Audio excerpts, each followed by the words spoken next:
आओ मेरे भाइयों, आखिरी कुछ बातें करता हूं। मेरे जो बड़े यहां पर बैठे हैं, मैं आपसे कहता हूं अपने घरों पर नजर रखो। हाँ, औलादों की जसूसियां नहीं होनी चाहिए, ये कोई अच्छा तर्ज अमल भी नहीं है, लेकिन औलादों को मीदर पादर आजादी भी नहीं देनी चाहिए। मुझे पता होना चाहिए मेरी बेटी अगर कॉलेज जाती है, उसके कॉलेज के मामलात किस तरह के हैं, मेरा बेटा अगर कैसे लोगों में उठता बैठता है, उसके मामलात किस तरह के हैं, उसके पास अगर मोबाइल लैपटॉप है, उसका सोशल मीडिया का इस्तेमाल किस तरह का है, अच्छे अंदाज में मुझे इन चीजों की खबर रखनी चाहिए। क्योंकि अल्लाह ने अगर ये नेमतें हमें दी हैं, कल क़यामत के दिन अल्लाह इसके मुतालिक हमसे सवाल भी करेंगे। और मेरे नौजवान भाई जो यहां पर बैठे हैं, मैं उनसे बिलखुसूस कहूंगा, ऐ मेरे नौजवान भाइयों, अपनी तन्हाइयों को पाक करो।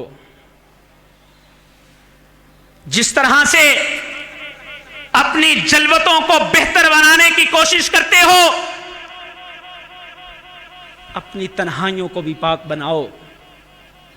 हम तो उस नबी के मानने वाले हैं ना, कि जिस नबी के मुतालिक आता है कि वो नबी अरब की एक कंवारी लड़की से भी ज्यादा हया किया करते थे। आज हमारा उसी नबी के साथ ताल्लुक है ना। आज हम क्यों अपनी चंद मिनटों की लज्जतों के लिए हर चीज को भूल जाते हैं, दूसरों की इज्जतों को भी, अपनी इज्जतों को भी क्यों दांव पे लगाते हैं? आज हम क्यों खेलते हैं ऐसी चीजों के साथ? अल्लाह के नबी का वो फरमान याद रखें। अल्लाह के नबी ने फरमाया, कल क़यामत के दिन कुछ लोग आएंगे, उनके पास तहामा पहाड़ों जैसी नेकियां होंगी, लेकिन अल्लाह के नबी फरमाते हैं कि उनकी नेकियां किसी काम नहीं आएंगी, क्योंकि ये लोग ऐसे होंगे, इज़ा खलौ इंतहकु बिमहारिमिल्लाह, जब ये तन्हाइयों में जाते होंगे अल्लाह की हुदूद को तोड़ने वाले होंगे। आओ मेरे भाइयों, मेरे नौजवान साथियों, आज अल्लाह के कुरान को पढ़ा करो, सूरा नूर को तर्जुमे के साथ पढ़ा करो। कुरान मजीद में आपके और मेरे नबी के आबा व अजदाद में एक नबी सैयदना यूसुफ अलैहिस्सलाम भी गुजरे हैं। अल्लाह ने कुरान में उनका तज़किरा भी किया है। आज उस सूरा यूसुफ के किस्सों को पढ़ा करो। आज हमारे सामने रूल मॉडल होने चाहिए तो अल्लाह के नबी के सहाबा होने चाहिए, उनकी जिंदगियां होनी चाहिए, उनकी सीरत होनी चाहिए। आज हमें यूरोप के हीरोओं, अदाकारों और फनकारों के पीछे भागने की बजाय अपने नबी के सहाबा की सीरत को पढ़ना चाहिए। और मैं अपनी माँ और बहनों से भी कहूंगा, आज आपके जहनों में ये घरों में चलने वाले हमारे छोटे छोटे ड्रामा सीरियल से लेकर के ये बड़ी बड़ी जो फिल्मों की इंतहाएं हैं, वहां तक जो हमारे घरों में आज ये सिखाया जाता है, सास ने बहू के साथ कैसे लड़ना है, बहू ने सास के साथ कैसे लड़ना है, अपने मुआशकों को किस तरह से अपने खामद से छुपा करके जारी रखना है। आज ये हमारे ड्रामों में जो उम्मत को ये चीजें मुंतकिल की जा रही हैं, मेरी नौजवान माँ और बहनों, आप तो उस फातिमा और उस खतीजा की मानने वाली हैं जो हया की इस कदर पैकर थी। आप तो उस फातिमा की मानने वाली हैं जिसने कहा था मेरे जनाजे को भी रात को लेके जाना ताकि किसी गैर मर्द की उस पर नजर भी ना पड़े। आज क्यों हम भूल गए? शायद इसीलिए हम दुनिया में इस वक्त जिल्लत का शिकार हैं। शायद इसीलिए आज अल्लाह के दुश्मन हमें पीट रहे हैं। आओ मेरे भाइयों, ये आज जो औरतों के हकूक के लंबरदार, ये मुख्तलिफ औरतें, ये फेमिनिज्म के एजेंडे पे काम करने वाली, ये कैसी आजादी चाहती हैं? कौन से हकूक चाहती हैं? ये मैं पूरी जिम्मेदारी और होशो हवास से बात कर रहा हूं कि इस्लाम ने जिस कदर औरत को हकूक से नवाजा है, इस्लाम से पहले ना किसी दीन ने ना किसी तहजीब ने नवाजा है।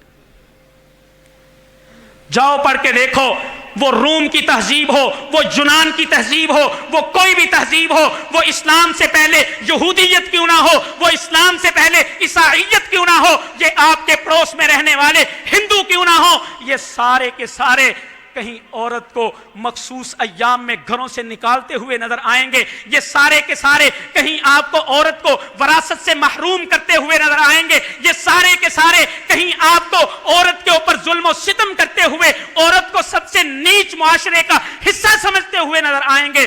قربان جائیں اس دین پہ جس نے عورت کو کبھی بیٹی کی صورت میں عزت بخشی، کبھی ماں کی صورت میں اس کے قدموں کے نیچے جنت کا تصور دیا، کبھی بہن کی صورت میں اس کی ذمہ داریاں بھائی کے کاندھوں پہ ڈالی، اور کبھی بیوی ہونے کی صورت میں اس کے سارے اخراجات اس کے شوہر کے ذمہ ڈالے۔ یہ دین تو وہ دین ہے، اس پہ اللہ کے نبی کی اگر احادیث پڑھی جائیں تو یہ ایک پورا الگ باب ہے۔ اللہ کے نبی صلی اللہ علیہ وسلم نے فرمایا من کانت لہ انسا، اللہ جس آدمی کو بیٹی دیتا ہے ولم یعدھا ولم یہنھا، وہ آدمی اس کو زندہ درگور نہیں کرتا ہے، وہ اس کو حقیر بھی نہیں سمجھتا ہے، ولم یؤثر ولدہ علیہا، وہ اس کو اپنے بیٹے پہ، اپنے بیٹے کو اس کے اوپر ترجیح بھی نہیں دیتا ہے، اس کو برابری کے ساتھ رکھتا ہے، اس کے حقوق کو ادا کرتا ہے۔ اللہ کے نبی کیا بشارت دیتے ہیں؟ اللہ کے نبی فرماتے ہیں ادخلہ الجنہ، کل قیامت کا دن ہوگا اللہ اس کو جنت میں داخل کر دیں گے۔ آؤ میرے بھائیو، اس سوچ کو، اس فکر کو، اس بات کو لے کر کے مایوس نہیں ہونا چاہیے۔ ہم کچھ نہیں کر سکتے، کیوں نہیں کر سکتے؟ اگر اللہ نے ہمیں ہاتھوں کے ساتھ کرنے کی توفیق نہیں دی تو کم از کم اپنی زبان سے تو کر سکتے ہیں۔ زبان سے کرنے کی توفیق نہیں دی تو میرے بھائیوں اس کو کم از کم دل میں برا جاننا چاہیے، دل میں برا جان کے ہمیں اس سے الگ تھلگ رہنا چاہیے، اس کا بائیکاٹ کرنا چاہیے، جس سطح پہ، جس انداز سے، جس طرح سے ہو سکے آج ہمیں اس کا بائیکاٹ کرنا چاہیے۔ یہ وطن عزیز تو وہ ہے جو لا الہ الا اللہ کی بنیادوں پہ حاصل کیا گیا تھا، جس کے آئین میں آج بھی یہ بات موجود ہے کہ اس کے اندر اسلامی اقدار کو فروغ دیا جائے گا۔ میں حیران ہوتا ہوں آج قانون پڑھنے والوں پہ، قانون پہ عمل کرنے والوں پہ انہیں نظر نہیں آتا کہ اس وطن عزیز پہ اسلامی اقدار کو کس طرح سے ان کی توہین کی جاتی ہے، اسلامی اقدار پہ اور دین پہ، اسلام پہ، دین اور اسلام کے ماننے والوں پہ کس طرح باتیں اچھالی جاتی ہیں۔ آج اس معاشرے میں لفظ مولوی کو ایک گالی کی سطح تک پہنچا دیا گیا۔ آج میرے بھائیوں میں کہا کرتا ہوں یہ وہ لوگ ہیں جن کا اللہ اور اس کے رسول کے اوپر کوئی بس نہیں چلتا، اللہ اور اس کے رسول کو یہ برا بھلا نہیں کہہ سکتے، یہ مولوی کو برا کہہ کے اپنے دل کا بھڑاس نکالتے ہیں۔ اللہ ہمیں صحیح دین کی جو تعلیم ہے، جو اسلام کا تصور ہے، جو اسلام کی دی ہوئی حیا ہے، اسلام نے ہمیں جو غیرت سکھائی ہے، اس کے اوپر اپنی زندگی گزارتے ہوئے اللہ ہمیں اس کائنات میں زندگی گزارنے کی توفیق عطا فرمائے، اور اللہ جب ہمیں موت دے اللہ ہمیں شہادت کی، ایمان کی موت عطا فرمائے، ہمارا خاتمہ بالخیر فرمائے۔ وآخر دعوانا الحمد للہ رب العالمین۔